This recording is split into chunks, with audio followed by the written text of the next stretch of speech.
Chris from USA Running Circuit, runnerspace.com, with Kelly Brinkman, third place today at the USA Half Marathon Championships. You were a mystery runner to me for about the first half of the race. Not going to be anymore. Pretty excited about third place. For speed to build up endurance and speed for a fall marathon. So not really goaling for much this summer in terms of, different races, and jumped in this one, not really last minute, but kind of as a tune-up race, more for gearing up for the fall, and just, went in with pretty loose expectations to kind of run towards the front, but not really know what I was capable of, and just put myself in a position to be competitive, and it turned out really well. Now that Major Roundup had a huge gap, you guys really did a lot of work to close that on. Were you thinking, there's no way I can close this? Obviously right. Some of those that, like Desi, she's known for her steady pace. Absolutely, and even at the technical meeting, seeing these names like Des and all the the great runners that were in the room, it is pretty intimidating. And to see someone go out from the gun like that, I mean, from the start, she was gone. First mile she ran at 5 flat, everybody else is at 5:30. So you kind of. I actually ran a race about 2 or 3 weeks ago in Des Moines where the same kind of thing, the winner went out and just tried to blow the field apart from the beginning. And for me, mentally, you just kind of let someone like that go and think, okay, well, I'm going to run smart and steady and within myself, and if they falter, I'm going to be there to pick it up. And towards the end, she certainly didn't falter, but I think both Des and I were pushing to try and reel her in as best we could, but she had a great run. I know you're from Minneapolis. Is this a local race for you? It is. It's really exciting. I have a bunch of family up here. I have a bunch of friends and training partners up here.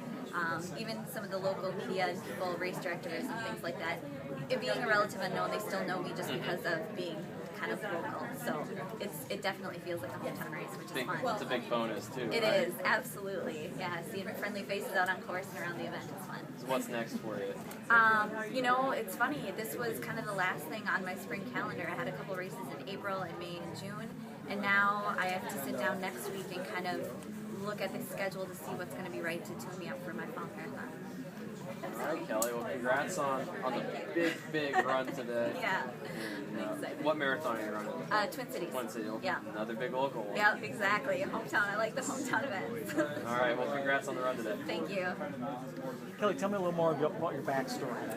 You ran high school when you went to college. I did. I ran in Minnesota, Hutchinson, Minnesota, and then ran college at Iowa State University, and then didn't really run competitively for quite a few years. I mean, I trained on my own and would run one race in the summer or so, and then a couple years ago I moved to Minneapolis and got involved with some people who were more active in the racing scene and decided to start racing a little bit more, and got into marathoning, did a few marathons, had some success, and went to the trials this last year, but really wasn't, no club, no team, no coach. And then in the fall, after going to the trials, I thought, well, maybe I'll be a little more thoughtful with my approach to this because I have some talent. So got started with a coach in a running club, which it's not a professional club or anything like that, but it's a little more thoughtful and a little more planned out, and doing some track work and doing some speed work and things that I hadn't been doing on my own. And I think it's finally starting to pay off some dividends. So it's been exciting to see and experience some breakthroughs. So. And that club is? Minnesota Red. And who else is involved? Ron Byland is the coach. He's been around. He was back in the 80s was a 5K guy and even shorter, I think, distances. And now we've got a group of like 300 to 400 people, I think, and it's everybody from people who have never run, a 5K in their lives to people like me who have some pretty lofty personal goals. So it's kind of a fun mix of people and events that we get involved in. So yeah, it's been good. So when you're, I didn't see the race, but as I understand it, when you're running next to Des, trying to track down the leader in the USA Half Marathon Championship, are you pinching yourself, or what's... A little bit, absolutely. I mean, like I said, even sitting in a technical meeting and seeing these people and these names and these faces, it kind of trips you out. It's like, there's Mev, there's Abdi, there's Des. It's like, what am I doing in here? But then when the gun goes, it's like everybody's here to compete, and I respect everyone, but you never fear anybody. And so it's like, all right, I'm going to put myself in a position to be competitive because I think I've got the training training to do that. And then, you know, the last 2 or 3 miles is when kind of the gamesmanship sets in, and you just gotta, you know, disregard names, and we're all just out there as runners and compete. So it was fun. When did Des pull away from you? She started to make a move, I would say, around 8 or 9. Started building a little bit of a gap.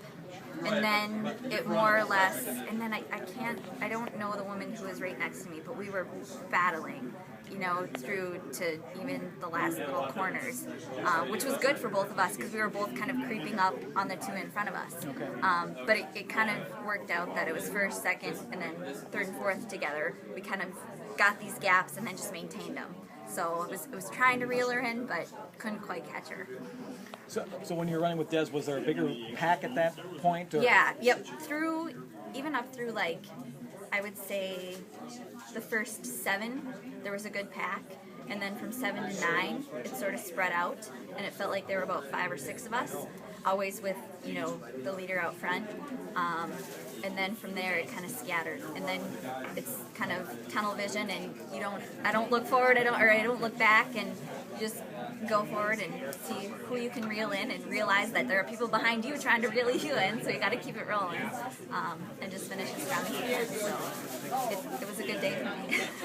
Thanks for talking, Kelly. Yeah, Congratulations. thank you. Nice job. Thanks. So Kelly, you had a PR of 118 coming in today, and then if I understand, you were looking for like a 113. I was. And you come up with a 111 today.